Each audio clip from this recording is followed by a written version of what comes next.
Éphèse. Hein? Ah oui, c'est joli. Hein. C'était une ville importante à l'époque, 300 000 habitants, mégapole à l'époque, un port aussi important. Aujourd'hui, la mer n'arrive plus là, mais à l'époque, la mer arrivait jusque-là. Ouais, et puis toutes les colonnes, là, Ah oui, t'as vu des belles choses, hein? Tout à fait. Tiens, j'avance encore dans les photos. Ouais. Ah tiens, ça, par exemple, est-ce que tu sais ce que c'est, ce pied sur une dalle? Pour montrer un médecin des pieds? Je sais pas. Non. Alors, je vais te dire, c'est un panneau indicateur pour une maison close. Donc on mettait un pied dans le sol, mais de manière Gravé sur les dalles, oui, tout pour à fait. indiquer où trouver des prostituées. Voilà, par exemple, à 50 mètres, ça indiquait que, par exemple, à 50 mètres, il y a une maison close. C'était comme on indique une pharmacie aujourd'hui, tu vois, c'est rigolo. Bon Oui.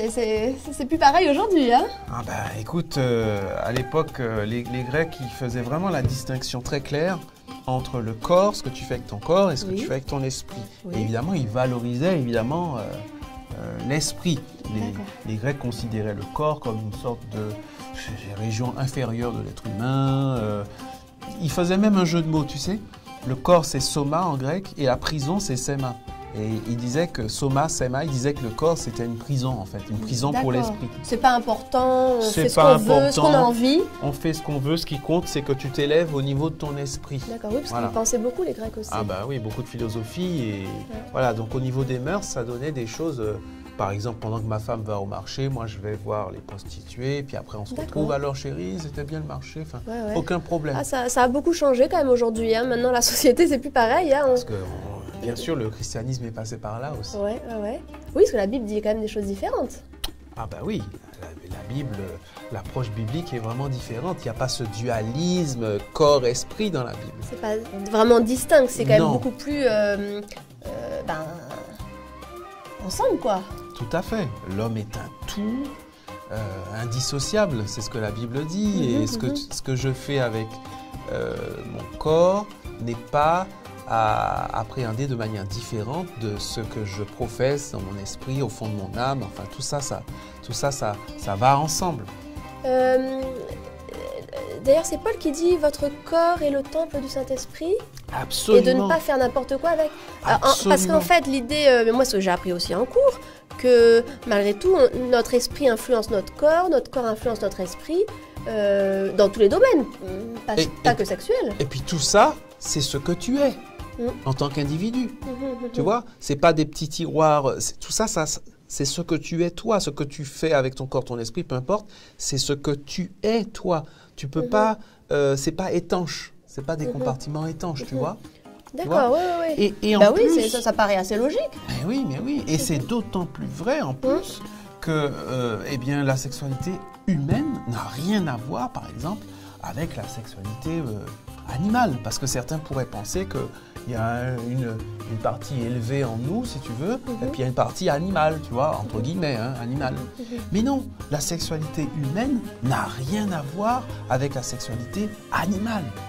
Parce que l'homme, on a tendance à l'oublier, mais l'homme est un être de désir, pas d'instinct. De conscience aussi. De conscience, de désir, et non pas d'instinct comme les animaux. Donc l'homme, par exemple, il faudrait plutôt parler de pulsion, de désir, il faudrait parler de désir, de volupté. Tout ça, c'est la même chose, plutôt que d'instinct, tu vois. Tu comprends? Oui, donc en fait, tu es en train de dire que en fait, on ne fait pas ce qu'on veut comme ça sans conséquence. C'est-à-dire, même pour la sexualité, il y a aussi toute une réflexion à avoir, tout quelque chose à choisir. Ce que je veux dire, c'est que on pourrait être tenté de comparer la sexualité humaine à celle des animaux, mais ce n'est pas du tout le cas. Je prends un exemple. Tu vois, par exemple, chez les animaux, lorsque la femelle, une fois que la femelle est fécondée, par exemple, elle ne veut plus, elle n'accepte plus le mâle. D'accord? Dans beaucoup d'espèces, oui. Alors que chez l'homme, le désir ne disparaît pas chez la femme, même quand elle est fécondée. Oui, c'est pas les mêmes modes. Il y a tout cet aspect de relation, de construction, de choix, de réflexion dans la sexualité humaine. Tout à fait. Et puis il y a une différence entre, par exemple, le bébé animal et le bébé homme. Il va apprendre à différer son désir. Par exemple, de nourriture, de présence de la maman, pour aller aux toilettes. Il va apprendre à différer, hein, c'est bien ça, hein, apprendre à grandir.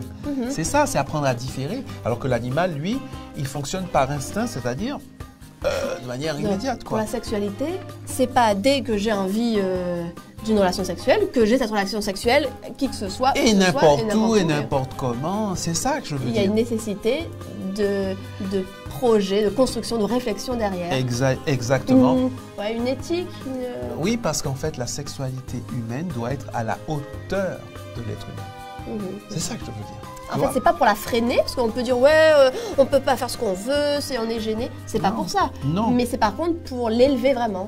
Alors en fait, c'est pas simplement une recherche de satisfaction bête de ses pulsions ou une recherche de plaisir, mais en fait, la sexualité humaine, c'est une recherche de relation. C'est la recherche de l'autre. Elle s'inscrit dans un relationnel, d'accord? Parce que l'homme est un être de relation. L'homme est un être de désir et de relation. Tu vois, on fait pas. Il y a les deux. C'est ça. On fait pas des enfants parce que c'est la saison des chaleurs. On fait pas des enfants parce que c'est la saison de reproduction. On fait des enfants parce qu'il y a le désir d'un enfant. Tu vois ce que je veux dire? Bon, voilà. Les choses ne se font pas comme ça. Et les choses, même pour la sexualité, on réfléchit aussi, on construit, on choisit. Exactement. Ça ne doit pas être un domaine de laisser aller libre un petit peu dans n'importe quel sens. Et sans conséquence. Il y a des, voilà, mais il faut quand même mener une réflexion, même dans le domaine de la sexualité. Alors, si je repense à ton image là. Ah, le pas, le pas sur le pavé là, à Éphèse. Alors, il faut bien faire attention où nos pas nous mènent. Ah, ça c'est bien trouvé ça. Effectivement, faire attention à où nos pas nous mènent, même dans le domaine de la sexualité.